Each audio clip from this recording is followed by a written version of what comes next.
So welcome to the Breakfast with the Relatives. I would like to thank Dr. Russ Montfort, who founded the Relatives and was the first board chairman to bless this gathering and the food which we're about to receive.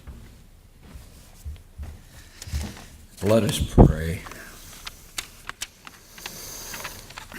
Great Father, Mother God, you have called into being this gathered group of men and women who call themselves the relatives.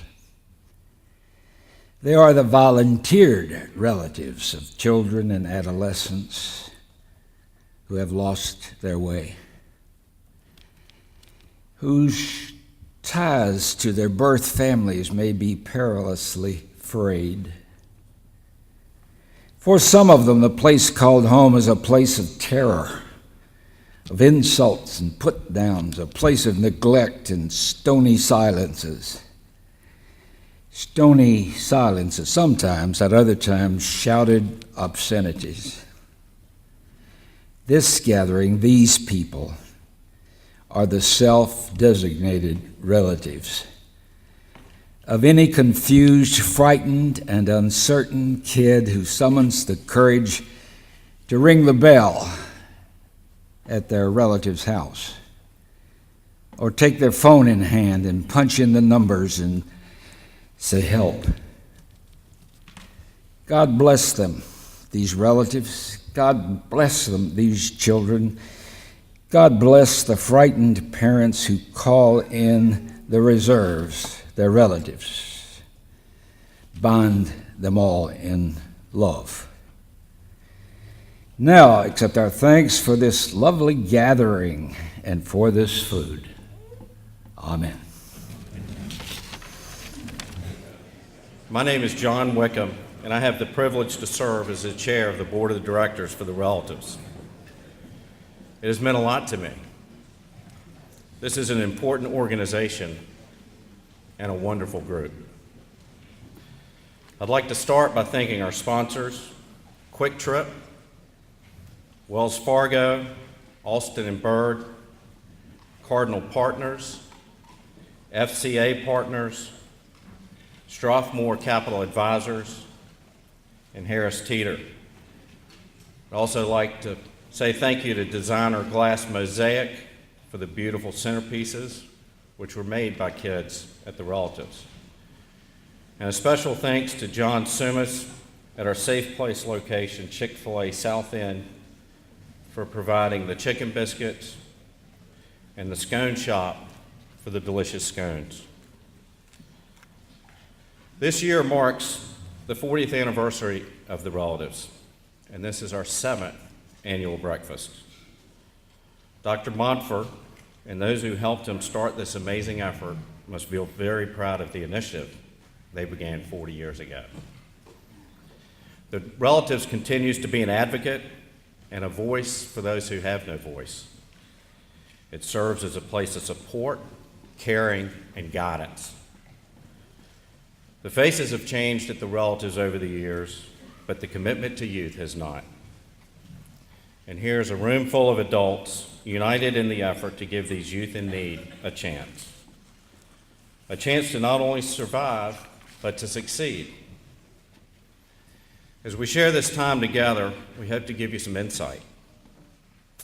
The Relative exists to support youth that have had to leave their homes, youth that are now homeless, youth that are in a crisis situation, those that need help and resources during that challenging and demanding transition into adulthood. Those who come here are incredible human beings with so much potential, but they need our help. We have an inspiring program for you today. I hope you will hear the message of the Relatives and hear the voices of these bright young people who have experienced so much in their lives already. They deserve and indeed appreciate our support. Brennon Graham, our Executive Director, I think says it best. We offer the kids a safe place and a fighting chance to make it. For someone who may not have a place to live, who may need some support, direction, or guidance, For them, staying safe and working for success is like climbing a mountain, a steep mountain with no gear, and indeed with no safety ropes. They can do it, but it helps to have help. It is hard, it is every day, it is one step at a time. It is a full-time, tough job. But there is hope and there is help at the relatives. And as noted by Carl Bard, though no one can go back and make a brand new start, anyone can start from now and make a brand new ending. That is what we're doing, helping these youth and young adults make a brand new ending. It is an achievable goal. Please come and join us. The door is always open. Good morning. My name is Brennon Graham, and for nearly 10 years, I've had the honor of serving as the Executive Director of the Relatives. I've had the honor of leading a wonderful staff who opens doors every day because we believe that every child deserves a safe place to sleep and a fighting chance to make it. That message has been a part of my life for as long as I can remember, even when I didn't realize it. As a child, we weren't rich. My family didn't have a lot of money. I didn't have a lot of some of the extras that many of my friends had, but I did have a lot of love. And that love spilled out all over the place. There was love for our friends, love for our family, and especially love for others. I can remember my parents opening the doors to our home to several young people who really had no other place to go. Back then, I had no clue what was going on. I just knew somebody else was living with us. But now, I'm at the relatives, opening the doors myself to young people who really don't have any other place to go. After one of our past breakfast events, my father and I were talking about the work that I do, and the look in his eyes was just so proud as he said to me, "Son, it's just in your blood." Hearing him say that to me made me so proud, and now I am honored to be a part of this 40-year legacy of keeping kids safe and families together. The mission of the relatives is achieved in three very simple ways: providing safety for those youth like Jeremy who lived in fear after his mother died because his father would regularly get drunk and beat him just because he looked like her. Providing stability to young people like Kathy, who was brought to us by police after being attacked by her live-in boyfriend less than a week after running away from home. Now she's safely back with her family, receiving support through our aftercare services. And providing paths to successful futures for kids like Mary, who went from sleeping in parking decks to having full-time employment, her own apartment with a dog in just 9 months. In this past year, thanks to our Giving Society and other loyal donors, our work has supported nearly 4,000 young adults in this community, providing shelter and crisis services to 3,400 youth and families, empowering nearly 600 young adults to find safe housing, obtain necessary job skills, or work towards education goals. We've developed and continue to develop critical partnerships with other caring organizations in this community to address gaps and fill those gaps as they're identified for our kids. Because as all of us know, you really just can't do it alone. But for our community, this is only a ripple in the ocean of need. And for the relatives, this is only the beginning. We're committed to breaking these cycles of homelessness, dependency, and jail that plague the youth in our community. A commitment that will ensure that our youth will be a part of our community rather than just a problem in it. Many kids have so many cards stacked against them.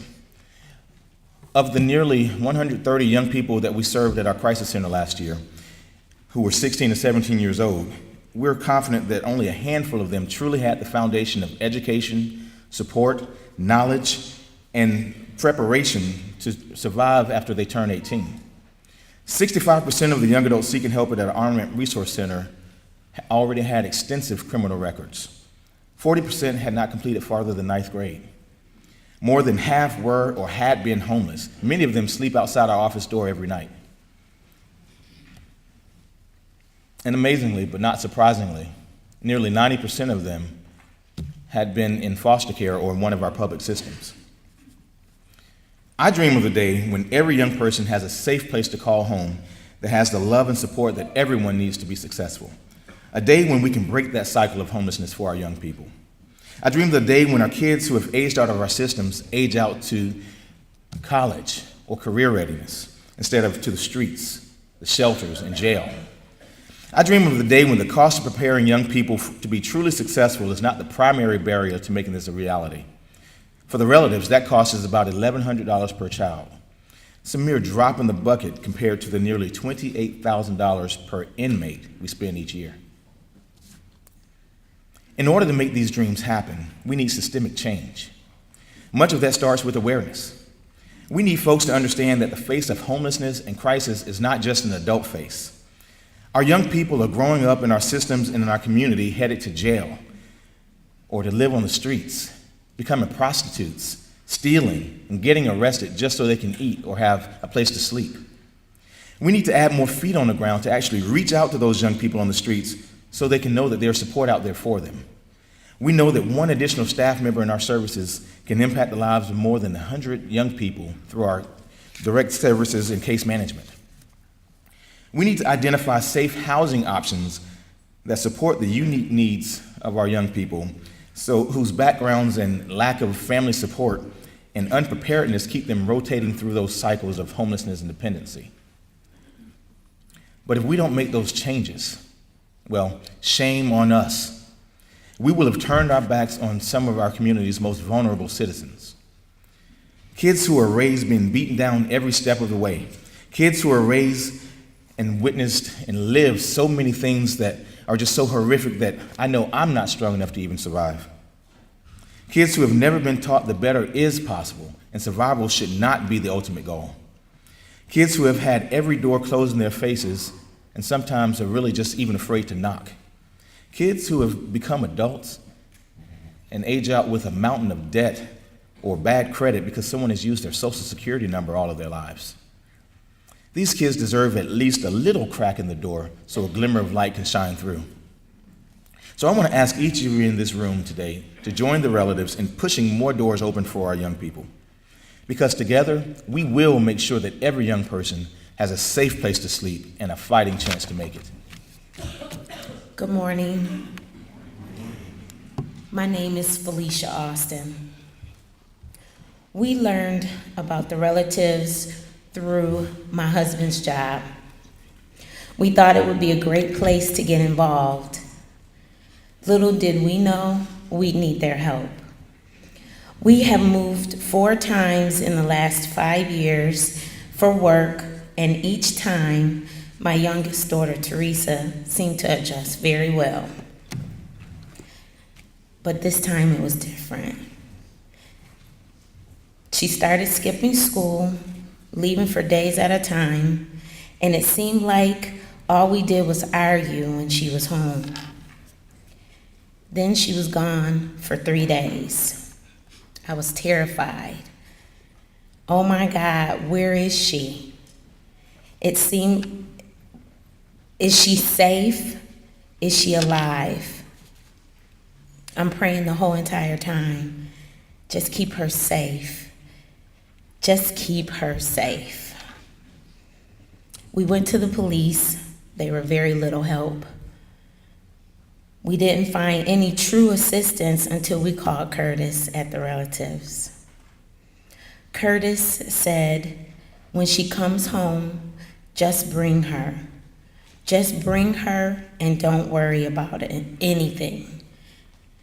And that's what we did. It was very hard.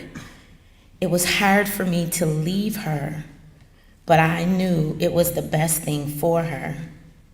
I knew that this would probably save her life. I knew that if she could go somewhere where she could be heard, somewhere where she could say what was on her mind and have someone to listen to her, she would feel as though things would get better. I understood that as a mom, when you have a teenager, you're like the enemy. And I blamed myself. Maybe she would have been okay if we didn't move. Maybe I should have listened to her more. What could I have done that was different? Did I listen enough? What was she trying to tell me, but I couldn't hear? That was definitely hard for me because that's my daughter. She's our baby, and that was very difficult. I didn't really have anyone I could confide in and talk to because I was ashamed as her mom. When she was at the relatives, I knew that she would have someone to talk to. I knew that she would be helped. I felt like Teresa if she had someone to talk to, she would for sure feel helped. When she came home from the relatives, it was still a struggle for her. Teresa was pregnant. Then she came home to me one day and she told me that she was in trouble and she needed some help and she wanted to return to the relatives. During her second stay at the relatives, Teresa made it clear that she did not want to come home. That was hard too. Although it broke my heart, I feel very grateful to the staff at the relatives for helping her. She was safe. She has done very well so far. She's working to get her GED, and she has a beautiful little boy, my grandson. I can't even think what I would have done without the relatives. They were wonderful. And they still are, because I still talk to Shaquila. And Teresa is a mom now, and I think she's growing up and maturing a lot. We talk on a regular basis, and our relationship is the best that it has been in a long time. I am very, very grateful for the relatives for giving us our daughter back. Thank you.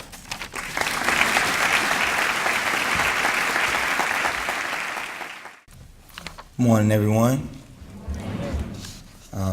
My name is Latif Johnson. As a 9-year-old boy, I loved school. My mom was young as a kid when she had me and messed up a lot, so my idol was my real mom. She made me fall in love with school, particularly math. She always told me I can achieve anything I put my mind to. When I was 9, though, unfortunately, my Aunt Ida passed away. That's when I got mixed up in gangs. I started stealing cars, selling drugs, and just so me and my sister can eat. I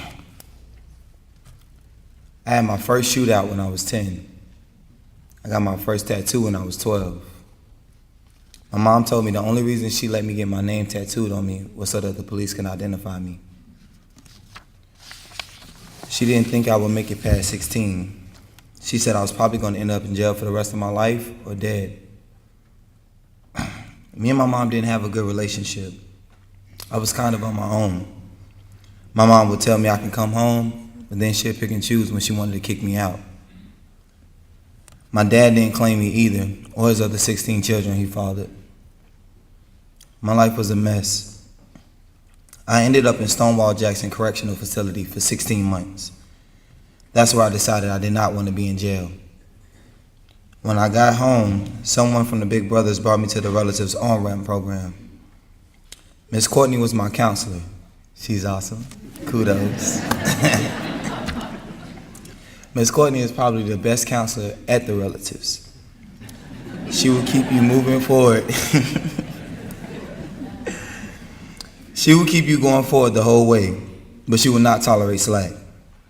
You have to show her that you want to do it. She stayed persistent with me. She kept pushing me to get my applications for jobs, and she gave me some more resources to help me build my resume. At 17, I got my first job, started college, and saved up money to get my own apartment. I used to come and talk to Miss Courtney about my past, and when I was talking to her, she would ask me, "Are you still hanging out with your gang?" And I'd tell her, "Yeah." She would say, "You know that's not the only option, right?" She would call me and say, "Hey, the YMCA has an opening. You want to come play ball?" And me, I was big in sports, so that's how I tore my ligament, of course. Couldn't get my scholarship. Sorry. So once I got busy going to rec centers, it pretty much kept me out of trouble and kept me on the straight and narrow path. She would even bring me to the relatives when I got my stuff done. And after I did get done, she would ask me, hey, won't you help out some of the other kids? She tried to keep me so busy that I wouldn't focus on being back in the streets. The relatives caught me before I was about to slip and fall. Like right when I was on the verge of giving up, Miss Courtney was like, hey, there are people out here who actually care about you. She was like, as long as I keep trying, even if she had to stay up late, she would never give up on me. The relatives will push you forward and help you, but you have to want to help yourself first. They will not let off of you. They will help you change your life around because that's what they did for me. When I turned 18, Miss Courtney talked to me about the military and I joined the Army Reserves. Miss Courtney herself, the day that I was supposed to enlist, drove me all the way down just for me to go to basic training, which is very far because I had basic training in Columbia, just to let some of y'all know, from Charlotte. At the end of my basic training, well, before I actually left, she told me, hey, when you graduate, send me a letter, I'll be there.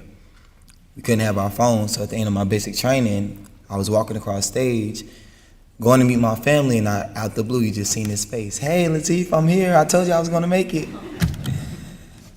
So, yeah, it kept a smile on my face. In January, I'll go on active duty orders to Iraq as an E4. I'm so lucky today. I got a beautiful wife, Miss Morrow, right here hiding. She's Air Force, by the way. Not better than the Army, but.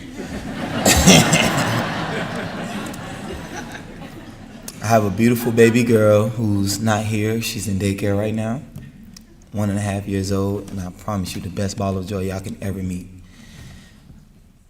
I'm serving my country, and eventually me and my wife have a dream to have our own house built from the ground up. Basically an American dream, white picket fence, you know. Nice house, but that's what we're working to, about 2 to 3 acres, hopefully. A home of my own that I feel worthy of, thanks to the home that I had with the relatives. Thank you, guys.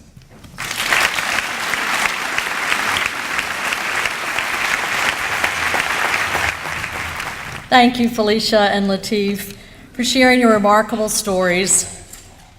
You remind us all of the power of the work of the Relatives Organization. Hello to all of you. I'm Lori Collins. I've been involved with the Relatives for 15 years, the last 2 years as a board member.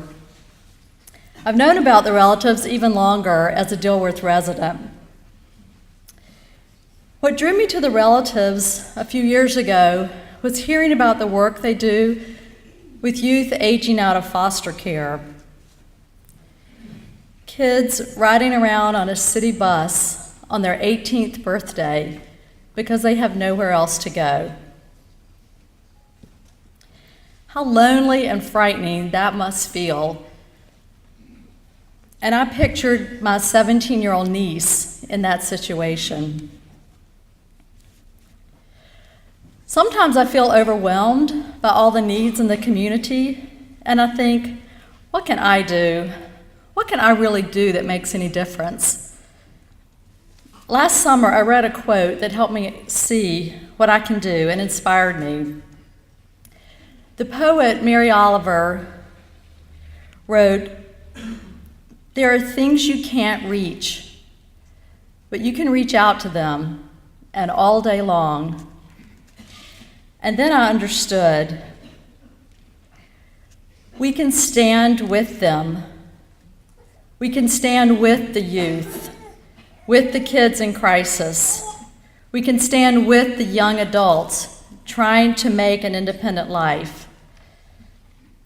We can't fix all the root causes or reach every single kid in crisis, but we can reach out to them all day long and show them a community that cares.